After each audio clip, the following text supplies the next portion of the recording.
이분은 한국 불교의 중흥조이자 민족 독립운동가입니다. 2023년 6월 25일 용성조사 탄생 제159주기 기념법회 대전 충청지부 회원의 날. 안녕하세요.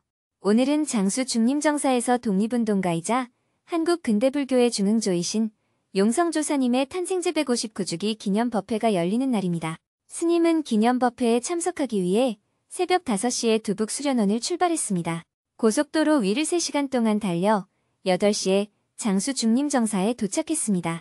기념법회를 시작하기에 앞서 역대 전등 조사들을 기리는 달해제를 지냈습니다. 달해제를 마치고 9시부터 죽림정사 인도교 준공식을 했습니다. 죽림정사와 물빛공원을 잇는 인도교를 장수군에서 건설했습니다. 장수군 군수님, 부의장님, 면장님, 이장님 등 관계자들이 참석한 가운데 현수막 앞에서 커팅식을 했습니다. 하나, 둘, 셋. 인도교를 등지고 한 컷, 인도교를 바라보고 한 컷을 촬영한 후 직접 인도교 위를 걸어서 물빛공원 쪽으로 건너갔다가 다시 죽림정사로 돌아왔습니다.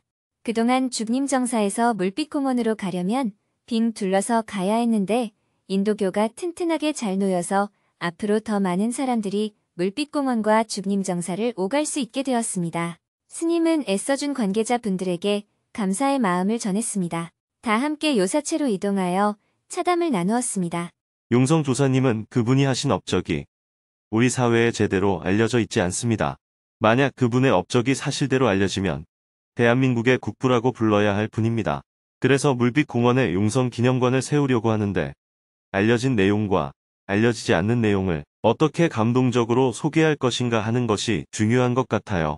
그리고 가능한 지자체에 부담이 안 되도록 정포회에서 사후관리를 잘할 수 있는 방안을 마련하는 것도 필요하고요. 국가 예산을 함부로 쓰면 안 되고 가능한 절약하고 효과적으로 써야 하잖아요. 네, 100% 공감합니다. 용성조사님의 삶과 사상은 불교에 국한되지 않고 전 국민적인 교육 프로그램으로 진행할 만합니다. 학생들이 물빛공원으로 소풍을 와서 용성조사님의 삶과 사상도 학습할 수 있게 하면 참 좋지 않을까 싶어요. 함께 연구해 나갑시다. 잘 알겠습니다. 이어서 스님은 앞으로 기후위기와 관련하여 장수군이 친환경 청정 지역을 잘 유지하면 오히려 경쟁력이 생길 수 있다고 강조하면서 어떻게 하면 장수군이 더 발전할 수 있는지 여러 가지 조언을 해주었습니다. 여러분은 시스템을 잘 만들어주시고 저는 사람들이 너무 욕심을 부리지 않도록 해서 대한민국이 더욱 발전할 수 있게 함께 노력하면 좋겠어요. 용성조사님의 말씀에 따르면 내년부터 국군이 융창한다고 해요.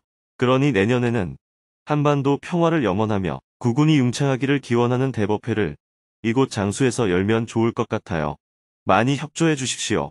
네, 그렇게 하겠습니다. 법회를 시작할 시간이 되어 서둘러 교육관으로 함께 이동했습니다. 대전 충청 지부에서 300여 명의 정토회 회원들이 참석한 가운데 10시 정각에 기념법회를 시작했습니다. 삼귀호와 반야심경을 봉독한 후 국기에 대한 경례, 애국가 제창, 순국선열에 대해 묵념을 한 후 참석한 내빈 소개를 하고 다 함께 온 결의의 노래를 제창했습니다. 대중이 삼배의 예로 법문을 청하자 백용성조사기념사업회 이사장인 스님이 기념 법문을 해주었습니다. 오늘은 근세 한국 불교의 중흥조이시고 3.1 독립운동 민족대표 33인 가운데 한 분이시며 독립운동의 막후 기둥이셨던 백용성 조사님의 탄생 159주년이 되는 날입니다. 내년이면 160주년이 되기 때문에 1만 명이 모여서 한반도의 평화와 통일을 기원하며 대한민국의 국군 융창을 발언하는 대법회를 열려고 합니다. 어려운 백성을 구하고자 하는 마음을 키워간 어린 시절. 용성조사님은 1864년 이곳 장수군 번안면중림리에서 탄생하셨습니다. 14살의 남원 덕밀암에 계시는 해월 선사를 은사로 출가를 하시고 스승의 지도로 전국을 다니시면서 선정을 닦는데 집중을 하셨습니다. 용성조사님의 스승이신 해월 선사는 동학의 창시자인 최재우 선생과 깊은 인연이 있는 분이었습니다. 최재우 선생이 동학을 창시하고 법을 선포하자 많은 사람이 따랐지만 가명에서는 불온한 이야기를 한다고 체포를 했습니다. 다행히 초기였기 때문에 감옥에서 풀려날 수 있었고 이후 최재우 선생은 법은 동쪽에서 이루었지만 법을 펴는 것은 서쪽으로 가야겠구나 하고 경주를 떠나서 전라도 남원으로 왔고 덕미람을 찾아가서 해월 선사에게 방을 하나 빌려서 1년 가까이 지냈습니다. 그곳에서 동학의 많은 사상을 정립하고 저술했습니다. 그리고 경주로 돌아가 법을 전파하다가 체포되어 혹세무민한다는 죄목으로 순교를 하셨습니다. 최재우 선생의 신상을 숨겨줬다고 해서 해월 선사는 승적이 말소되고 가택연금을 당했습니다. 그런 때에 용성 조사님이 그곳으로 찾아가서 그분의 제자가 된 것입니다. 해월 선사와 최재우 선생은 선천시대는 왕이 세상의 주인이 되는 시대였지만 부천시대에는 백성이 나라의 주인이 되는 시대가 될 것이라는 얘기를 서로 교감했습니다. 그런 관점에서 사람이 곧 하늘이다 하는 가르침을 편 것이 동학이었기 때문에 동학은 조선 왕조에서 많은 탄압을 받게 되었습니다. 이런 영향을 받아서 용성 조사님은 어릴 때부터 민족사관이 또렷했고 어려운 백성을 구하고자 하는 자비심이 가득했습니다. 그러나 이런 혼란기에 그분은 세상에 관여하지 않으시고 줄곧 수행정진하셔서 도를 이루셨습니다. 그 도를 완전히 자기화하기 위해 오랜 기간 보림도 하셨습니다. 그래서 여러 선방의 조실이 되셔서 많은 제자들에게 그 가르침을 전수하셨습니다. 세상 밖으로 나와 평생 동안 나라의 독립을 향해 그러나 그분도 1905년 일제의 강압으로 을사조약이 체결되자 나라가 사실상 일본에 빼앗긴 상황에서 더 이상 수도만 하거나 제자들을 가르치는 일만 할 수는 없었기 때문에 세상으로 나오셨습니다. 먼저 중국으로 건너가서 나라가 실질적으로 멸망하면 임시정부를 구성해야 한다고 생각하셔서 상해에 임시정부를 마련할 토대를 마련했습니다. 겉으로는 중국의 고승들과 회담을 나눈다는 형식을 갖추었지만 실제로는 임시정부를 구성할 기반을 갖추는 일을 하셨습니다. 1910년에 한일 합병이 강제되자 용성도사님은 서울로 올라오셔서 종로에 가정집을 사서 대각사라는 절을 창건하시고 지금의 서초동 우면산에 위치한 백제불교 초전 법륜 성지인 대성초당에 은거하셨습니다. 그리고 전국을 다니시면서 옛날에 정승을 했거나 육판서를 했거나 팔도 감사를 했거나 고을에 사또를 한 조선 왕조 관리들을 찾아가 이렇게 요청했습니다. 당신들은 그동안 나라의 녹을 먹고 잘 살지 않았냐? 이제 나라를 빼앗겼으니 여러분들이 나라를 되찾는 일에 나서달라. 직접 참여하지 못하면 재정을 지원해달라. 6년을 전국으로 다니시면서 설득하셨는데 모든 사람이 지금은 때가 아니다 하며 나서지 않았습니다. 그런데 전라도 남원 땅에 사는 만석군 임동수 거사만이 용성조사님의 제안에 적극적으로 동의하고 동참을 했다고 합니다. 그분의 후원을 받아서 종로 대각사를 창건하고 새로운 불교를 홍보하는 데 힘쓰는 한편 나라의 독립을 위해서 여러 가지 일을 하실 수가 있었습니다. 그러는 중에 손병희 천도교 교주를 만나서 나라의 독립에 대한 얘기를 나누게 되었습니다. 손병희 교주가 사실은 천도교에서 이미 은밀히 독립을 선언할 준비를 하고 있다라고 해서 두 분은 의기투합을 하게 됩니다. 스승과 스승 사이에서는 최재우 선생과 해월 선사가 백성이 주인이 되는 세상을 꿈꾸며 협력을 했고 대를 이어서 손병희 교주와 용성조사님은 나라의 독립을 위해서 서로 은밀히 협력을 하게 된 겁니다. 이렇게 해서 천도교가 중심이 되고 불교와 기독교가 함께 협력하여 3.1 독립운동이 일어나게 된 것입니다. 당시 사회에서 지도급 인사라고 하는 관료 출신들은 아무도 독립운동의 뜻이 없었고 일반 백성들은 먹고 살기 급급해서 독립운동에 나설 수가 없었습니다. 그래서 용성조사님은 천도교를 비롯한 종교 지도자들이 중심이 돼서 3.1 운동을 주도하게 하였고 당시의 젊은 학생들이 광범위하게 이 운동에 호응하면서 3.1 독립만세 운동은 전국적으로 퍼져나가게 됩니다. 당시에 우리나라 인구가 2천만 명 정도였는데 200만 명이 참여했다는 것은 일제의 무력 탄압에도 불구하고 평화적이고 비폭력적인 방식으로 이루어낸 엄청난 성과였습니다. 이것은 중국에도 영향을 주어서 오사운동이 되고 베트남과 인도에도 영향을 주고 멀리는 이집트까지도 영향을 주었습니다. 그래서 타고르는 우리나라를 동방의 등불이라고 찬미했습니다. 이렇게 3.1 운동에 참여한 이유로 용성조사님은 일본 제국주의로부터 국가보안법 혐의를 받고 6개월의 조사와 1년 6개월의 형을 받아서 만 2년 동안 감옥살이를 했습니다. 추록을 하게 되어 나오니까 일본 제국주의의 압박을 받은 제자들이 종로 대각사를 팔아버린 상황이었습니다. 그래서 민간인 집에 응거하면서 후원자들의 협조를 얻어서 다시 대각사 창건을 하셨습니다. 당시 기존의 불교는 대부분이 일본 제국주의에 협력을 했기 때문에 불교라는 이름으로는 한계가 있다고 판단하셔서 아예 새로운 이름인 대각교를 창시하셨습니다. 불이란 대각, 즉 크게 깨달은 자라는 뜻입니다. 인도 말로 번역하면 마하보디입니다. 그래서 계율을 바로 세우고 법을 전하고 경전을 번역하고 올바르게 수행하는 제가 수행자들의 길을 여는 등 불교를 바로 세우는 일들을 많이 하셨습니다. 대한민국 건국의 아버지라고 할 수 있는 이유. 또 한편으로는 나라의 독립을 위해서 여러 지원 활동을 은밀하게 하셨습니다. 오늘날 불교가 그래도 국민에게 조금이라도 체면을 살릴 수 있었던 것은 용성 조사님께서 3.1 운동에 참여하셨기 때문입니다. 일제강점기 때 대부분의 불교는 친일 행각을 했었습니다. 그렇지만 그 당시 불교 입장에서는 친일 행각을 할 수밖에 없었습니다. 왜냐하면 조선조 500년간 너무 탄압만 받았는데 일제강점기에 와서 일본이 불교를 약간 옹호해 주었기 때문입니다. 조선 총독부의 정책에 협조하면 불교를 발전시킬 수 있다고 생각할 수밖에 없었습니다. 안타깝게도 불교의 발전과 자신의 안위만 생각했지 나라를 어떻게 되찾을 것인가, 백성을 어떻게 편안하게 할 것인가 하는 큰 안목은 없었던 것입니다. 만약 용성도사가 계시지 않았다면 한국 불교는 해방 이후에 부끄러워서 얼굴도 제대로 들기 어려웠을 겁니다. 이렇게 용성도사님은 불교의 발전만을 위한 게 아니라 우리가 살고 있는 이 나라의 어려움을 극복하는 일을 함께 했습니다. 그렇기 때문에 근대 불교의 중흥조일 뿐만 아니라 대한민국 건국의 아버지라고도 볼 수 있는 겁니다. 안타까운 점은 용성조사님의 활동에 비해 그 평가는 너무나 빈약하다는 것입니다. 왜냐하면 해방 이후 좌우 대립으로 인해 나라가 분단이 되면서 그 업적을 사실대로 평가할 수가 없었기 때문입니다. 더군다나 6.25 전쟁까지 치르면서 독립운동사가 제대로 정립되지 못했습니다. 특히 사회주의적 관점에서 독립운동을 했던 사람들은 나라의 독립을 위해서 많은 희생을 했음에도 불구하고 분단 이후에 독립운동가로 인정받지 못하는 경우가 많았습니다.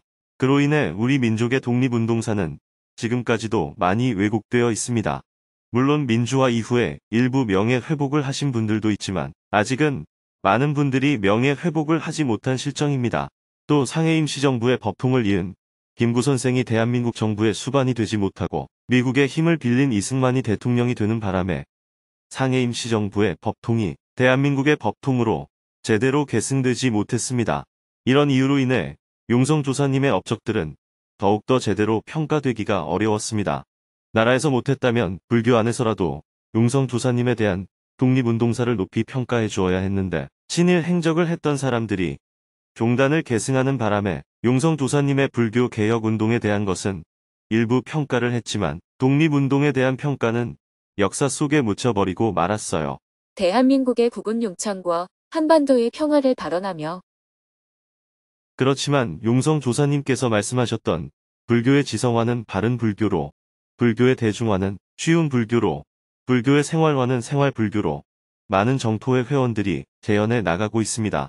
대중이 주체가 되어 수행으로서의 불교를 실현하고 있고 또한 기후위기를 막는 환경실천, 한반도의 평화, 빈곤퇴치, 사회정의와 민주화를 실현하는 일도 지난 30년 동안 꾸준히 진행해 왔습니다. 용성조사님께서 100년 전에 꿈꾸셨던 일들이 오늘날 정토회를 통해 하나씩 실현되고 있다고 할 수 있습니다. 내년에는 용성조사님의 탄신 160주년을 맞이해서 대한민국이 통일의 희망을 품고 전 세계인들이 동경할 수 있는 평화롭고 아름다운 나라가 되도록 하기 위해 국군 융창을 선포하는 대법회를 열려고 합니다. 이 도량에 1만여 명의 사람들이 참가하여 발언하는 대법회를 열어서 국민의 행복과 나라의 발전, 그리고 세계의 평화를 염원하는 시간을 가졌으면 좋겠습니다. 이 뜻깊은 행사에 종교와 이념을 넘어서서 각 종교의 지도자와 정부의 주요 인사도 참석하도록 해서 용성조사님의 큰 꿈이 실현되도록 하고자 합니다. 그러니 여러분도 내년 음력 5월 8일은 무조건 시간을 비워 놓으셔야 해요. 아시겠죠? 박수갈채가 쏟아졌습니다. 그날 아프면 앰뷸런스를 타고 오고 들것에 실려서라도 오고 청년들은 그날 결혼식을 잡지 마시고요. 해외 출장이 있으면 취소하세요. 만약 그날 돌아가시는 분이 계시면 장례식을 하루 앞으로 당기든지 뒤로 미루든지 해서라도 다 함께 모여서 160주년 대법회를 기념했으면 좋겠습니다. 내년 160주년 대법회를 기약하며 기념 법회를 마쳤습니다. 이어서 점심 식사 시간을 가졌습니다. 대중들은 각자 싸온 도시락을 꺼내 335 모여서 맛있게 식사를 한 후 다시 교육관에 모였습니다. 오후 1시부터는 대전 충청 지부회원의 날 행사를 시작했습니다. 용성조사 탄신일을 맞이하여 지부 전체 회원이 으뜸절에서 소통과 화합의 장을 갖기 위해 마련된 시간입니다. 지부장님의 인사말을 들은 후 지부, 법사단을 소개하고 지회별 소개 시간을 가졌습니다. 늘 온라인으로만 만나다가 3년 만에 얼굴을 마주하게 된 회원들은 반가운 마음을 감추지 못했습니다. 지회별로 자리에서 일어나 소개하자 우레와 같은 박수갈채가 쏟아졌습니다. 오늘을 기념하며 축하 공연도 선보였습니다. 교육관 실내는 뜨거운 열기로 후끈 달아올랐습니다. 회원들은 동작을 함께 따라하며 신나는 노래 속에 하나가 되었습니다. 한껏 달아오른 분위기를 명상으로 차분하게 가라앉힌 후 법륜 스님의 증문즉서를 시작했습니다. 사회자가 곧바로 질문을 받으려고 하자 스님이 웃으며 말했습니다. 인사할 시간은 주셔야죠. 스님은 대중에게 반갑게 인사를 건넨 후 대전 충청지부 출신으로 대표가 된 전혜종 님에게 인사할 시간을 주었습니다. 또 지부장과 2차 만일결사에 꽂힌 모둠장도 일어나 인사할 수 있도록 했습니다. 이어서 2시간 동안 스님과 증문즉설 시간을 가졌습니다. 7명이 스님에게 질문을 했습니다. 주로 실천 활동에 대한 질문이 많았습니다. 그중 한 명은 몇몇 단체에서 민주주의가 위기에 처했다며 시국 선언을 하고 있는데 이에 대해 어떻게 바라봐야 하는지 질문했습니다. 민주주의가 위기라고 하는데 어떻게 바라봐야 할까요? 최근 우리나라에 심각한 민주주의의 위기가 오고 있다고 합니다. 각계각층의 여러 분야에서 정권의 부조리에 대한 시국 선언이 이루어지고 있습니다. 국민의 한 사람으로서 이런 상황은 매우 불안하고 걱정스럽습니다. 불교 교리의 관점으로 시국 선언을 어떻게 바라봐야 할까요? 사회 변화를 위해 무엇을 해야 할까요? 대부분 다 자기 인생살이가 바쁘고 힘들어서 질문을 많이 하는데 질문자는 이렇게 세상의 문제가 염려되어서 질문을 하니까 아주 장하다는 생각이 듭니다. 각 개인이 민주주의가 위기다. 국가의 환경 정책이 기후위기를 극복하는 정책과는 반대로 가고 있다. 한반도의 평화가 위협받고 있다. 어려운 사람을 돕는 쪽보다 가진 자를 위하는 정책으로 가고 있다 하고 자기 나름대로 판단해서 비판하는 것은 헌법에 보장된 국민의 권리입니다. 개인으로서는 누구나 그런 비판을 할 수 있어요. 그러나 부처님은 이런 행동을 하라고 하거나 하지 말라고 얘기하지 않으셨어요. 다만 그런 일을 할 때는 폭력적으로 하지 말고 평화적으로 하라고 말씀하셨어요. 비폭력적이고 평화적인 방법으로 하라고 하신 말씀은 꼭 지켜야 한다고 생각합니다. 또 비판은 하더라도 욕설은 하지 말고 좀 더 객관적인 정보를 갖고 해야 합니다. 풍설이나 유언비어를 사실인 것처럼 퍼뜨리는 것은 바람직하지 않습니다. 정토회는 사회 변화를 목표로 하는 시민단체 또는 정치단체가 아니고 자신의 어리석음을 깨우쳐서 행복해지는 것을 가르치는 수행 공동체입니다. 그래서 가장 기본은 마음을 공부하는 것입니다. 먼저 내가 괴롭지 않도록 하는 것을 바탕에 깔고 그 다음부터는 선택 사항입니다. 기후위기를 극복하는 일을 하든 평화를 정착시키는 행동을 하든 어려운 사람을 돕든 사회 정의를 실현하는 일을 하든 이런 일에 참여하는 것은 개인의 선택 사항입니다. 물론 정토회에서는 이런 사회 실천을 권장하는 편입니다. 부처님께서 살아계실 당시에는 성차별이 너무 심해 여성의 출가를 허용할 수가 없었습니다. 그러나 부처님은 여성의 출가를 허용하셨습니다. 계급 차별도 극심했지만 천민들의 출가도 허용해서 계급 차별이 없는 상가 공동체를 이루었습니다. 또 전쟁이 일어나려고 할 때도 전쟁을 일으키려는 쪽을 찾아가서 그들의 어리석음을 깨우치는 활동들을 하셨어요. 부처님은 사회 문제에 관심을 가지셨지만 평화적으로만 활동하셨습니다. 만약 국민의 절대 다수가 최소한 3분의 2 이상이 어떤 문제에 대해서 변화해야 한다고 생각한다면 정토회도 함께 나설 수가 있습니다. 일촉즉발의 전쟁 위기 상황이라면 한반도 평화를 주장해야 하고 기후 위기가 막다른 상황에 처해 있다면 환경 실천을 국민들에게 호소해야 합니다. 왜냐하면 정토회는 수행 공동체이지만 사회 정의를 지향하기 때문입니다. 정토회 회원들도 국민의 한 사람이니까 국민 다수의 여론을 지지할 것입니다. 그러나 그렇게 생각하는 사람이 국민의 5% 정도밖에 안 되는데 정토회가 나설 수는 없습니다. 다른 종교에서는 그런 사회운동을 하는 단체가 있긴 하지만 그 단체는 그런 활동을 목적으로 만들어진 단체예요. 이런 것을 선구적 역할이라고 하는데 국민 전체의 지지하고는 관계없이 자기들이 옳다고 생각하면 선도적으로 나가서 활동을 하는 거죠. 물론 정토회도 수행에 대해서는 선구적 역할을 하고 있다고 볼 수 있어요. 다른 종교에서는 모두 복을 비는데 정토회는 그런 것을 하지 않습니다. 정토회에서는 봉사하면 복을 준다든지 기도하면 죽어서 극락에 간다든지 이런 얘기를 안 하죠. 사실은 종교계 안에서 이런 주장을 하기는 굉장히 어렵습니다. 기복적인 얘기를 하지 않고는 종교가 유지될 수 없기 때문입니다. 그러나 정토회는 기복적인 활동을 안 하고도 지금 이렇게 유지가 되고 있습니다. 그러니 수행의 관점에서는 정토회도 일종의 선구적 역할을 하고 있다고 볼 수 있습니다. 세상의 흐름을 거슬러서 가고 있기 때문입니다. 정토회가 설립한 단체 중에는 평화재단이라는 단체가 있어요. 평화재단은 한반도의 평화를 위해서 활동하는 단체입니다. 그래서 한반도의 평화를 위해서라면 선도적으로 문제를 제기하기도 합니다. 또한 구호 활동을 하는 JTS라는 단체에서는 다른 단체들이 못하는 활동들을 선도적으로 합니다. 파키스탄까지 가서 구호 활동을 하고 미얀마의 사이클론 피해가 심하지만 반군 지역이라 정부군이 못 가게 하는 시트웨이까지도 가서 구호 활동을 합니다. 이것도 일종의 구호 활동 분야에서는 선구적 역할을 하고 있다고 볼 수 있습니다. 그리고 자본주의 사회에서는 많이 생산해서 많이 소비하는 것이 잘 사는 것이라고 대부분이 생각하는데 에코부따라는 단체를 설립해서 적게 먹고 적게 입고 적게 쓰는 운동을 펼치고 있습니다. 이것도 환경운동 분야에서는 일종의 선구적 역할입니다. 소비주의와 맞서서 싸우고 있다고 볼 수 있으니까요. 그러나 정토회는 정치 조직이 아니기 때문에 정치 문제에 대해서는 선구적 역할을 하지 않습니다. 그렇다고 그런 활동을 반대하지도 않습니다. 그러니 여러분들이 그런 일을 하고 싶으면 정토회의 이름이 아니라 개인적으로 하면 됩니다. 개인의 이름으로 하는 것은 대한민국 국민으로서 자유입니다. 그러나 정토회 회원은 모두 수행자이기 때문에 수행자로서 꼭 지켜야 할 규범이 있습니다. 첫째, 폭력적으로 하면 안 됩니다. 둘째, 욕설을 하면 안 됩니다. 이것은 수행자로서 지켜야 할 의무에 해당합니다. 어떤 정치적인 요구를 하는 것은 정토회 회원으로서가 아니고 대한민국 국민으로서 여러분에게 주어진 권리입니다. 그 권리를 행사하겠다는데 왜 정토회가 반대하겠어요? 그렇다고 하더라도 여러분은 수행자이기 때문에 폭력적으로 한다거나 욕설을 한다거나 술을 마시고 취해서 행패를 피우거나 쓰레기를 아무 데나 버리거나 이런 행동을 절대 해서는 안 됩니다. 이렇게 수행자의 규범에 해당하는 것은 개개인이 다른 사람과 같이 일을 할 때도 반드시 지켜줘야 합니다. 감사합니다. 사전 신청 질문자가 모두 질문을 하고 시간이 조금 남았습니다. 현장에서 질문을 받았습니다. 한 분은 스님 덕분에 인생이 바뀌었다며 감사 인사를 했습니다. 제가 스님 덕분에 사람이 되었습니다.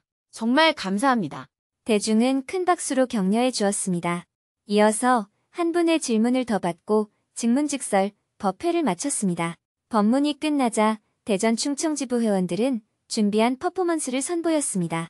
지회별로 한 명씩 태극기를 들고 일어서서 실천 과제를 크게 외쳤습니다. 마지막 구호를 외칠 때는 모든 회원들이 일어나 함께 구호를 외치며 태극기를 흔들었습니다. 지역 실천 활동, 으뜸절 가꾸기, 세계 전법, 청년 전법, 한반도의 평화, 세상을 행복하게 우리가 하겠습니다. 이어서 한 가지 퍼포먼스를 더 했습니다. 오늘은 6월 25일 한국전쟁이 발발한 날입니다.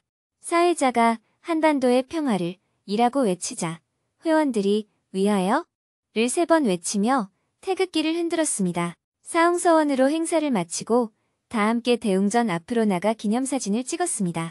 정말 오랜만에 찍는 단체 사진이었습니다. 이어서 지회별로도 사진을 찍었습니다. 사진 촬영을 마치고 스님은 멀리까지 걸음해주신 노보살님들에게 감사 인사를 드렸습니다.